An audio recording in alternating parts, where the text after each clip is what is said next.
Assalamualaikum warahmatullahi wabarakatuh. Berjumpa lagi dengan saya, Miss Dumai.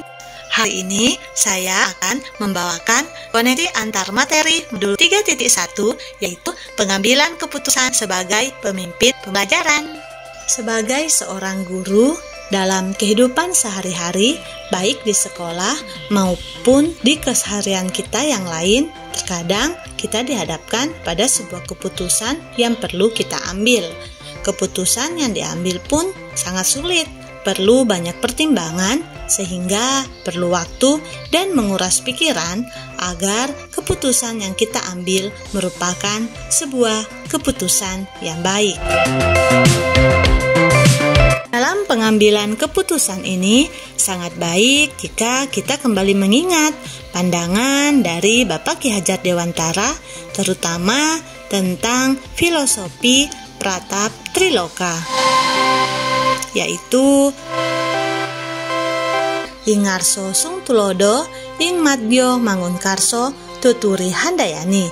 Di depan memberikan teladan, di tengah membangun kekuatan dan terus berkarya, dan di belakang memberi dorongan. Makna dari Pratap Triloka di atas adalah prinsip pendidikan yang progresif. Jadi seorang guru bukan hanya sekedar sosok yang berdiri di depan dan mentransfer ilmu ke peserta didik, tetapi juga harus berdiri di antara peserta didik dan berada di belakang mereka. Dengan prinsip pendidikan ini, maka seorang guru sebaiknya memiliki rasa rendah hati, pengertian, mengayomi, dan memahami peserta didiknya. Dalam pengambilan keputusan, yang perlu kita bedakan adalah apakah kasus yang dialami ini sebuah dilema etika atau kasus yang dialami ini sebuah bujukan moral. Jika kasus tersebut dihadapkan pada dua hal yang bertentangan dan dua-duanya benar, artinya tidak ada yang bertentangan dengan hukum, maka kasus tersebut merupakan dilema etika. Etika terkait dengan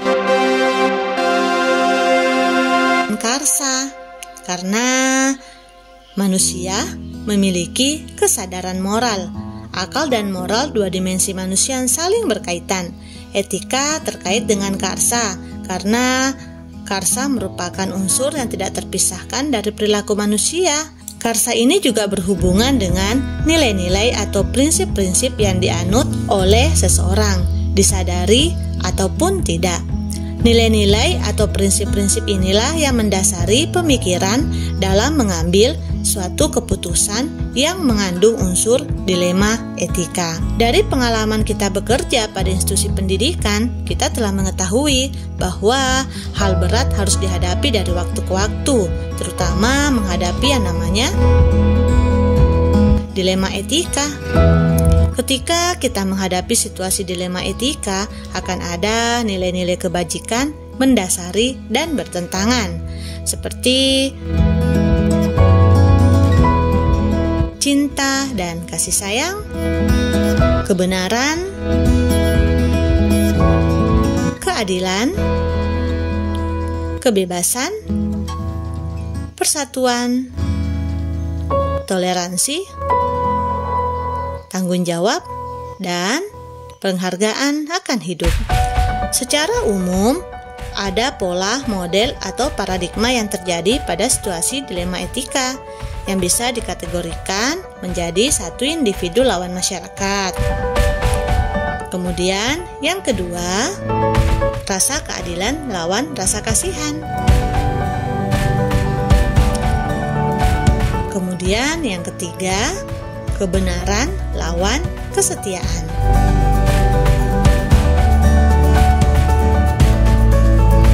Dan yang keempat, jangka pendek lawan jangka panjang.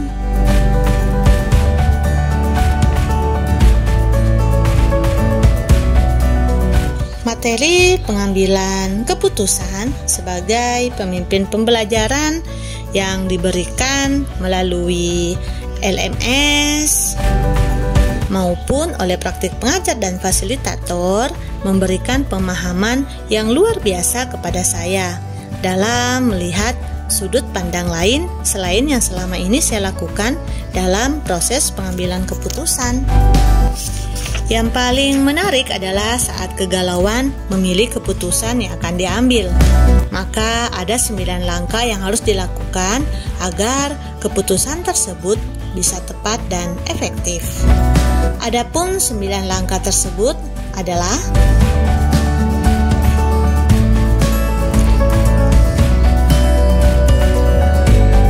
langkah 1, mengenali bahwa ada nilai-nilai yang saling bertentangan dalam situasi ini. Langkah kedua, menentukan siapa yang terlibat dalam situasi ini. Langkah ketiga, kumpulkan fakta-fakta yang relevan dengan situasi ini. Langkah keempat, pengujian benar atau salah terdiri dari: 1. Uji legal, apakah dilema etika itu menyangkut aspek pelanggaran hukum atau tidak. Yang kedua, uji regulasi atau standar profesional. Bila dilema etika tidak memiliki aspek pelanggaran hukum di dalamnya, mungkin ada pelanggaran peraturan atau kode etik. Yang ketiga, uji intuisi. Langkah ini mengandalkan tingkatan perasaan dan intuisi dalam merasakan apakah ada yang salah dengan situasi ini. Yang keempat, uji halaman depan koran. Apa yang akan Anda rasakan bila keputusan ini dipublikasikan pada halaman depan dari koran. Dan yang kelima, uji panutan atau idola. Dalam langkah ini, Anda akan membayangkan apa yang akan dilakukan oleh seseorang yang merupakan panutan Anda. Misalnya, ibu Anda. Tentunya di sini fokusnya bukanlah pada ibu Anda, namun keputusan apa yang kira-kira akan beliau ambil, karena beliau adalah orang yang menyayangi Anda dan orang yang sangat berarti bagi Anda.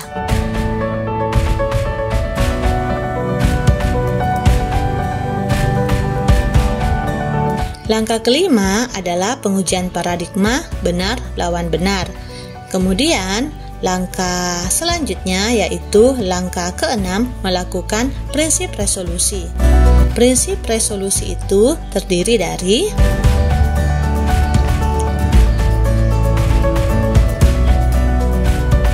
1. Berpikir berbasis hasil akhir.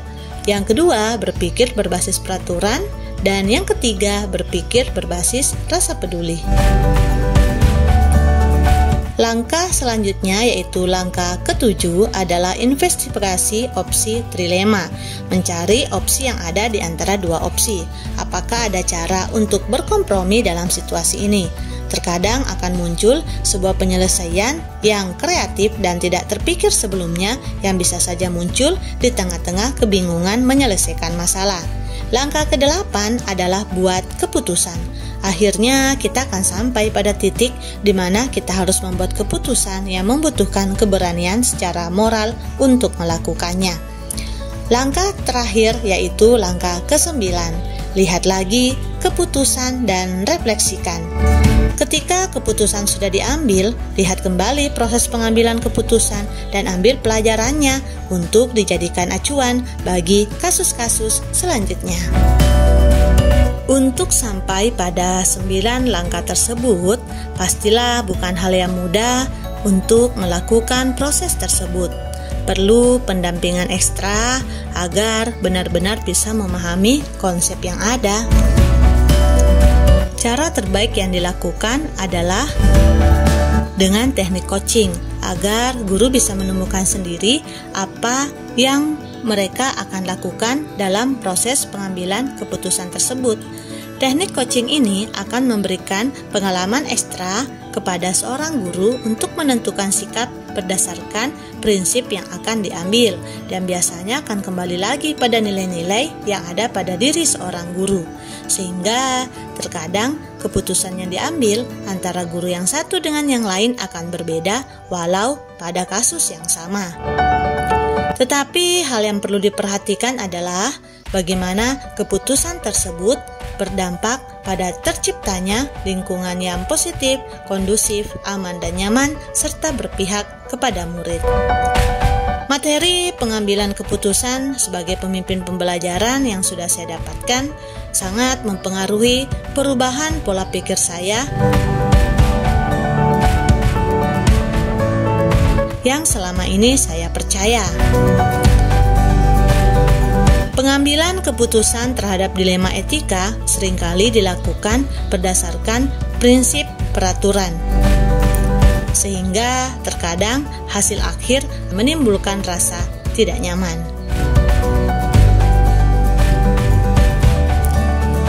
Hal ini dikarenakan beberapa faktor, diantaranya yang pertama, kurang sosialisasi akan dasar diambilnya sebuah keputusan sehingga menimbulkan kesalahpahaman. Yang kedua, langkah-langkah pengambilan keputusan belum dilaksanakan seutuhnya sehingga uji benar salahnya masih terdominasi oleh uji intuisi, sementara uji halaman koran jarang diperhatikan. Pengambilan keputusan yang diambil sebaiknya berdasarkan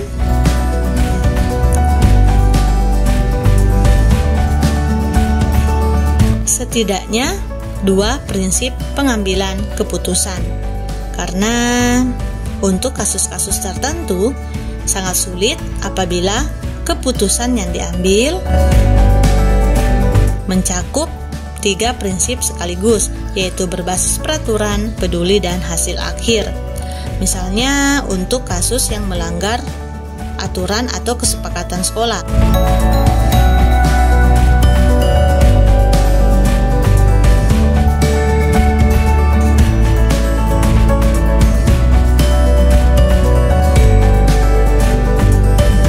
Apabila kita menerapkan prinsip berbasis peraturan,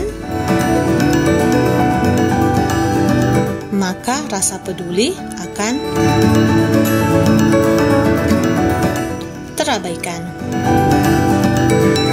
Tetapi prinsip hasil akhir setidaknya bisa diterapkan, terutama untuk kepentingan pengajaran yang memerdekakan peserta didik kita.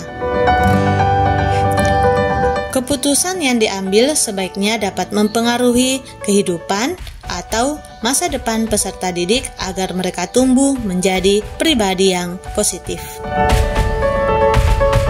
Hal ini sangat butuh kerjasama yang luar biasa oleh seluruh rekan guru dalam melaksanakan keputusan yang tepat dan efektif. Oleh karena itu, seorang guru sebaiknya memiliki jiwa pendidik yang mengayomi,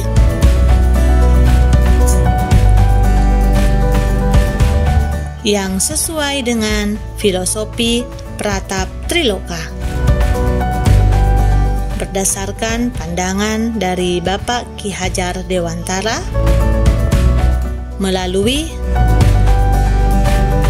teknik coaching dengan komunikasi yang memberdayakan, sehingga keputusan yang dapat diambil dapat mempengaruhi pengajaran yang memerdekakan peserta didik kita. Selain itu, seorang guru harus memiliki kompetensi sosial dan emosional agar dalam mengambil keputusan dapat tepat dan bertanggung jawab sebagai seorang pemimpin pembelajaran. Demikian penjelasan saya tentang koneksi materi dari modul 3.1. Semoga manfaat bagi kita semua. Saya akhiri. Assalamualaikum warahmatullahi wabarakatuh. Sampai jumpa lagi di kosi antar materi selanjutnya. Salam sehat dan bahagia. Tetap jaga kesehatan ya.